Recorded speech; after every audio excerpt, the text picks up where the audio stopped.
அன்புக்கும் மரியாதைக்கும் பாசத்துக்கும் உள்ள என் அருமையான நண்பர்களுக்கும் கிறிஸ்தவ சகோதர சகோதரர்களுக்கும் தேவனுடைய பெரிதான கிருபையினாலே நீங்கள் யாவரும் நலமாய் இருக்க எப்போதும் இறைவன் உங்களை வழிநடத்துவாராக. இந்த நாள் மிகவும் ஒரு நல்ல நாள். ஏன் இந்த நாளை நல்ல நாள் என்று சொல்கிறேன் என்றால், 1639ஆம் ஆண்டு வெளிநாட்டைச் சேர்ந்த ஆங்கிலேயர்கள் நம்முடைய இந்தியாவை ஆண்டபோது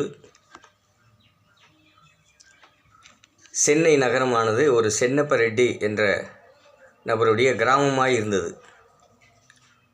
ஏறத்தாழ 350 ஆண்டுகளுக்கு முன்பாக இந்த மாபெரும் நகரம் ஒரு தனி நபருடைய கிராமமாய் இருந்தது. அவருடைய பெயர் சென்னப்ப ரெட்டி.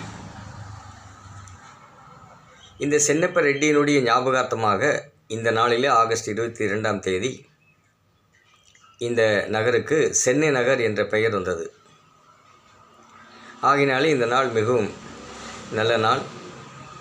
நம் எல்லோருக்குமே ஒவ்வொரு நாள் இருக்கிறது. பிறந்த நாள் இருக்கிறது, திருமண நாள் இருக்கிறது, குழந்தைகள் பிறந்தால் அவர்களுடைய பிறந்த நாள் இருக்கிறது. இப்படியாக உலகத்தில் அநேகருடைய தலைவர்களுடைய பிறந்த நாளை கூட நாம் கொண்டாடுகிறோம். ஆனால் இந்த நாளிலே சென்னை நகரத்தை ஆண்டு கொண்டிருக்கின்றவர்கள், அங்கே வாழ்கின்றவர்கள் எல்லோரும் இந்த நாளை மிகவும் சிறப்பாக கொண்டாடி கொண்டிருக்கிறார்கள். நமக்கு இந்த நாடு, இந்த சென்னை நகரம் தமிழ்நாடு என்று பெயர் மாற்றப்பட்டது. தமிழ் மொழியை நாம் பேசுகிறதுனாலே அது தமிழ்நாடு என்று பெயர் பெற்றது. ஆனாலும் சென்னை என்ற பின்கோடு எண்ணை நாம் பார்த்தால் சென்னை என்று தான் வருகிறது.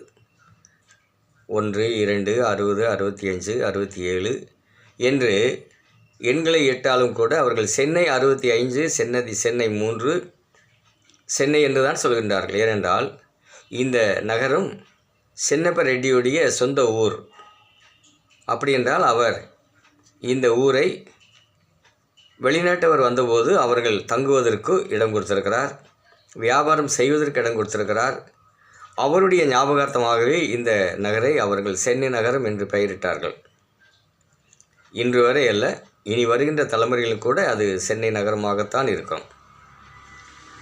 அன்பானவர்களே, 2000 ஆண்டுகளுக்கு முன்பாக, சில 1000 ஆண்டுகளாக நம்முடைய சந்ததியார்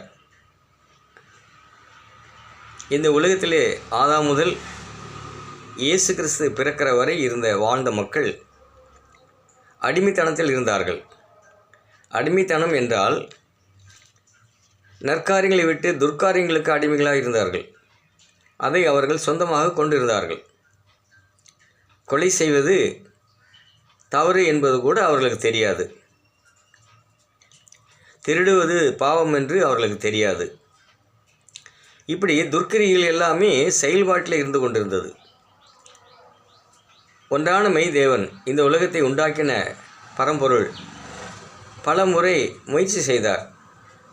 பல அறிஞர்களை அனுப்பினார், சில பிரவாசகன்மாரை, தீர்க்கதரிசிகளை அனுப்பினார். அவர்கள் வந்தபோது இந்த ஜனங்கள் அவர்களை ஏற்றுக்கொள்ளவில்லை. அவருடைய நற்போதனைகளுக்கு மக்கள் கீழ்ப்படியவில்லை. இறுதியாக ஒன்றான மெய்தேவன், நம்முடைய பரம்பொருள் என்ன செய்தார் என்றால், தன் சொரூபமாய் இருக்கிற தன் சாயலில் இருக்கின்ற தானே அங்கே குமாரனாக ஜெனிப்பிக்கிறார். இயேசு கிறிஸ்துவாக இங்கே வருகின்றார். தலையாய கடவுள் கிறிஸ்துவை இந்த உலகத்திற்கு, இந்த ஜனங்கள் பாவத்திலிருந்து, அதாவது துர்க்காரியங்களிலிருந்து விடுதலை அடைய வேண்டும், அவர்கள் நல்ல மனிதர்களாக மாற வேண்டும், மறுபடியும் என்னோடு வந்து அவர்கள் சங்கமமாக வேண்டும், நான் அவர்களுக்காக உண்டாக்கியிருக்கிற இந்த ராஜ்யத்திலே, பரலோக ராஜ்யத்திலே அவர்கள் வந்து சேர வேண்டும் என்ற நோக்கம் அவருக்கு இருந்தது. ஏதேனிலே ஆதியிலே மனிதனை உண்டாக்கினார். இந்த உலகத்திலே யாரை பார்த்தாலும் ஏதேனில் ஆதிமனம் என்று தான் சொல்லப்படுகிறது. ஆதாம் ஏவாளை மாத்திரமே நம்முடைய பெற்றோராய் நாம் கருதுகின்றோம். அவர்கள் மூலமாக இந்த பெரும் சந்ததி உருவானது. இதை பரம்பொருள் என்ன செய்தார் என்றால், நீங்கள் பழுகி பெருகி பூமியை நிரப்புங்கள் என்றார். இன்றைக்கு சென்னப்ப ரெட்டியுடைய ஊராய் இருந்த அந்த சென்னை நகரம் ஒரு சிறிய கிராமமாய் இருந்திருக்கலாம், அல்லது வியாபாரம் செய்வதற்கு ஏற்றதாக கூட இருந்திருக்கலாம். ஆனால் இன்றைக்கு அது பறந்து விரிந்து செங்கல்பட்டு வரை அல்ல, அரக்கோணம் வரை நீண்டிருக்கிறது.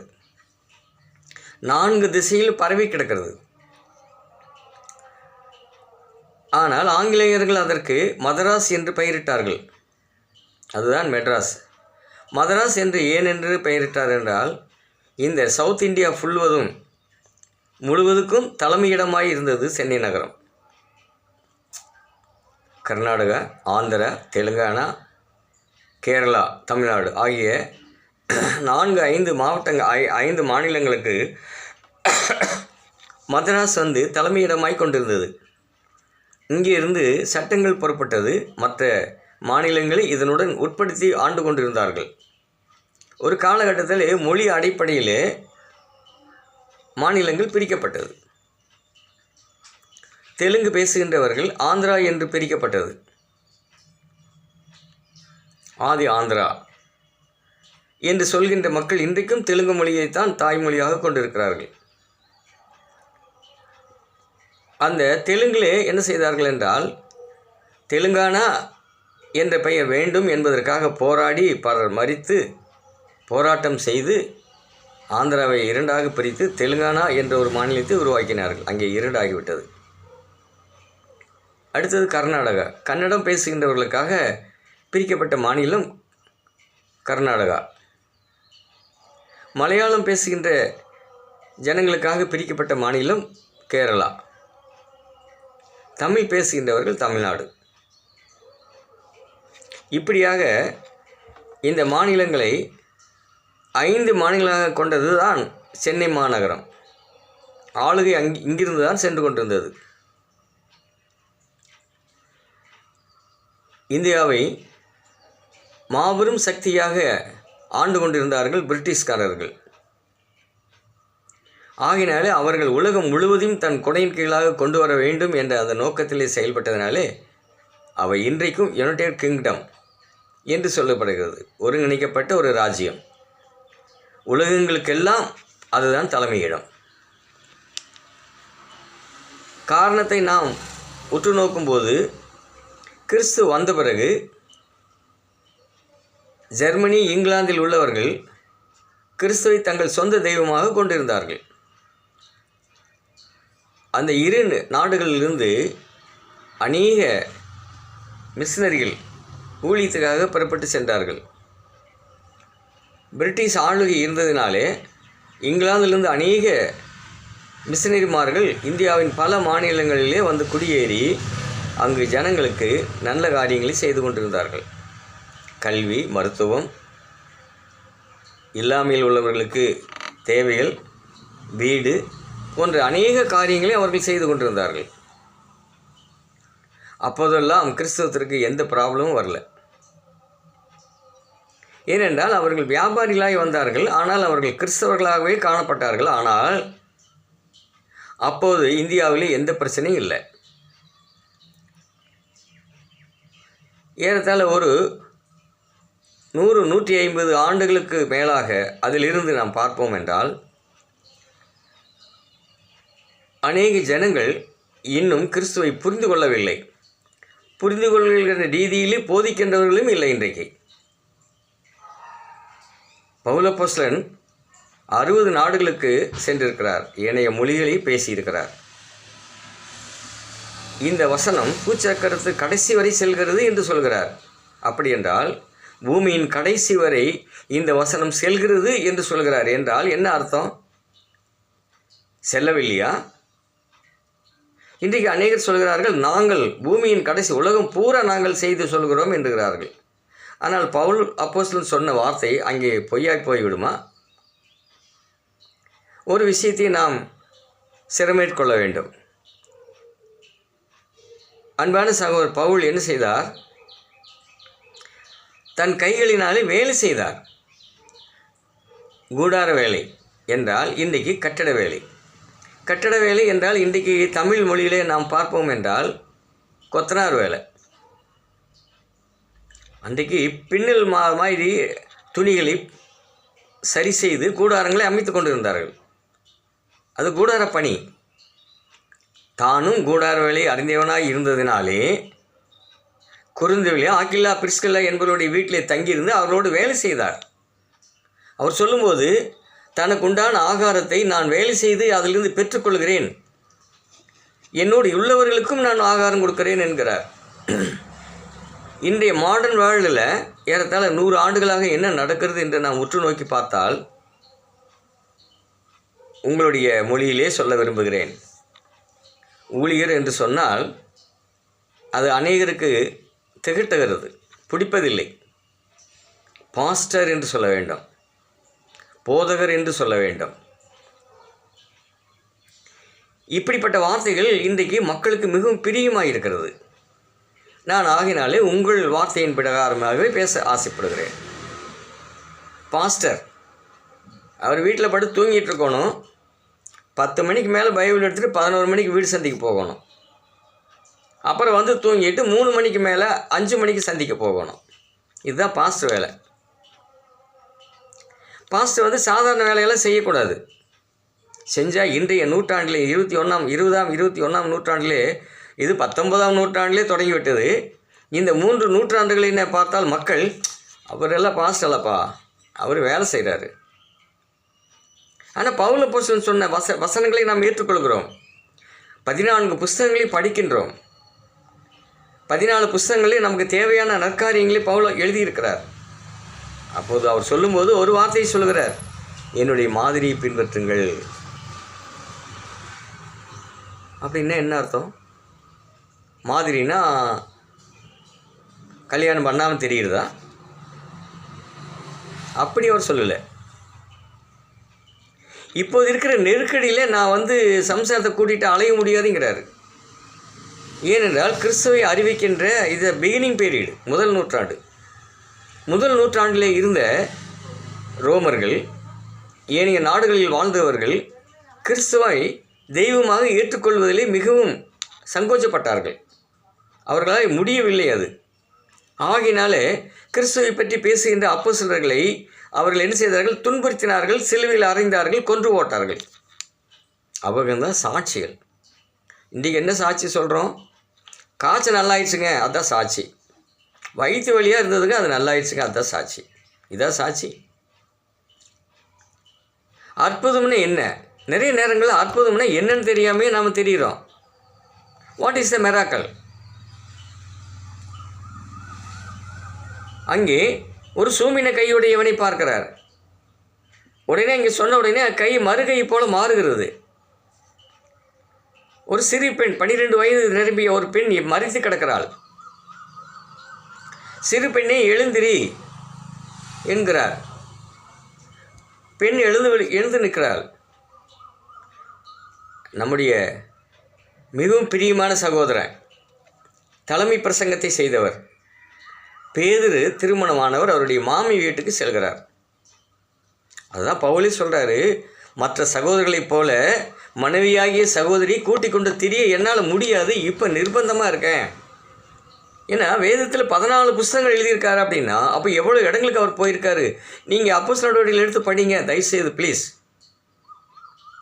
சில நேரங்களில் நான் சில புஸ்தகங்களை கொடுக்கிறேன் படிப்பதற்காக. மக்கள் அதை விரும்புவதில்லை. இவருக்கு வேலை இல்லை, என்ன புஸ்தகங்களையே எடுத்துக்கிட்டு தெரிகிறாரு, வியாபாரம் பண்ணுறாருன்னு நினைக்கிறாங்க. அல்ல, இது வியாபாரம் அல்ல, இது உங்களுக்கு இலவசமாக கொடுக்கப்படுகிறது. இலவசமாய் பெற்றீர்கள், இலவசமாய் கொடுங்கள் என்று சொல்லப்படுகிறது. ஆகினாலும் உங்களுக்கு இலவசமாக கொடுக்கப்படுது. நீங்கள் இதை வாங்கி படியுங்கள். இது தனி நபர் எழுதியது அல்ல, இது என்னுடைய சரித்திரத்தை எழுதிய புஸ்தகமும் அல்ல, அல்லது எனக்கு போதித்த ஆசிரியர்கள் எழுதிய புஸ்தகமும் அல்ல. இது வேத புஸ்தகத்தினுடைய தொகுப்பு, வேத புஸ்தகத்தினுடைய ஆக்க உரை. 64 புஸ்தகங்களை அவர்கள் தொகுத்து எழுதியிருக்கிறார்கள். சில புஸ்தகங்களுக்கு 2 புஸ்தகங்கள் எழுதப்பட்டுள்ளது. பேதுருக்கு 2, பேதுரு, யூதா 2 புஸ்தகங்கள் எழுதியிருக்கிறார்கள். கொலோசியர் என்னிடத்துல 2வது பார்ட் இருக்கிறது, 1வது பார்ட் இல்லை, வரும். தெசலோனிக்கேயர் 1 தெசலோனிக்கேயர் 2 தெசலோனிக்கேயர் 2 புஸ்தகங்கள் இருக்கிறது. அப்போஸ்தலர் நடவடிக்கைகளுக்கு 6 புஸ்தகங்கள் இருக்கிறது. அப்போ எவ்வளோ ஹிஸ்ட்ரி அவங்க தொகுத்து எழுதியிருக்காங்க. என்றைக்காக அதை படிக்கணுங்கிற ஆசை நமக்கு வந்திருக்கா? முதல்ல அப்போஸ்தலர் புஸ்தகமே படிக்க மாட்டோம். படுக்கும்போது என்ன செய்வோம்? சங்கீதம் ஒன்று வாசித்து ஆமேன்னு படுத்துக்குவோம். இல்லை பிரியப்பட்ட நீதிமொழிகள் படிப்போம். நிருபங்களை படிக்கிறோமா? வெளிப்பாடு ரெவல்யூஷன் வெளிப்படுத்துகிற விசேஷம் படிக்கிறோமா? எனக்கு எல்லாமே தெரியுங்க. என்ன தெரியும்? எனக்கு ஒன்றும் புரியல. என்ன தெரியும்னு எனக்கும் தெரியல. ஏறத்தாழ 5 ஆண்டுகளுக்கு மேலாக 7 ஆண்டுகளுக்கு மேலாக வேதாகம கல்லூரியிலே படித்தேன். 3 வித்தியாசமான கல்லூரிகளிலே படித்தேன். ஆனால் முடிவில்லை. அந்த 3 கல்லூரிகளை படித்தேனே ஒழிய வேதத்தை முழுமையாக கற்றுக்கொண்டேன் என்று என்னால் சொல்ல முடியுமா? முடியாது. யாராலும் கற்றுக் கொடுக்க முடியாது. படித்து கொண்டே தான் இருக்க வேண்டும். அது மட்டுமல்ல, ஆன்லைனில் ஆங்கிலத்தில் லெசன் படித்தேன். 2-3 பேர் நடத்துனாங்க. அது 2-3 பேர்த்துக்கிட்டு வருஷ கணக்கில் படித்தேன். ஆங்கிலத்தில் லெசன் பேசுவாங்க ஜூமில். அதுக்காக நிறைய நெட்டு செலவு பண்ணி நான் படிப்பேன். நிறைய நோட்ஸ் எடுத்துருக்கிறேன். ஆனாலும் முடிவு இருக்கா? இல்லை. ஒரு கதையை நான் உங்களுக்கு சொல்லி விடைபெற விரும்புகிறேன். ஒரு கடற்கரையிலே ஒரு குழந்தை கடல் மணலிலே ஒரு கிணறு உண்டாக்குகின்றார். ஒரு சின்ன ஒரு பாத்திரம், தமிழில் சொல்லப்போனால் அது கொட்டாங்குச்சி. இப்படி சிறிய ஒரு பாத்திரத்தை எடுத்துக்கொண்டு கடலுக்குள்ளாக போய் தண்ணீரை மோண்டு கொண்டு வந்து அந்த கிணற்றில் ஊற்றுகிறாள். ஊற்றிக்கொண்டே இருக்கிறாள். ஆனால் கிணறு நிறையல. அதன் அருகிலே ஒரு தேவ மனிதர் வேதாகமத்தை படித்து கொண்டு இருக்கிறார்.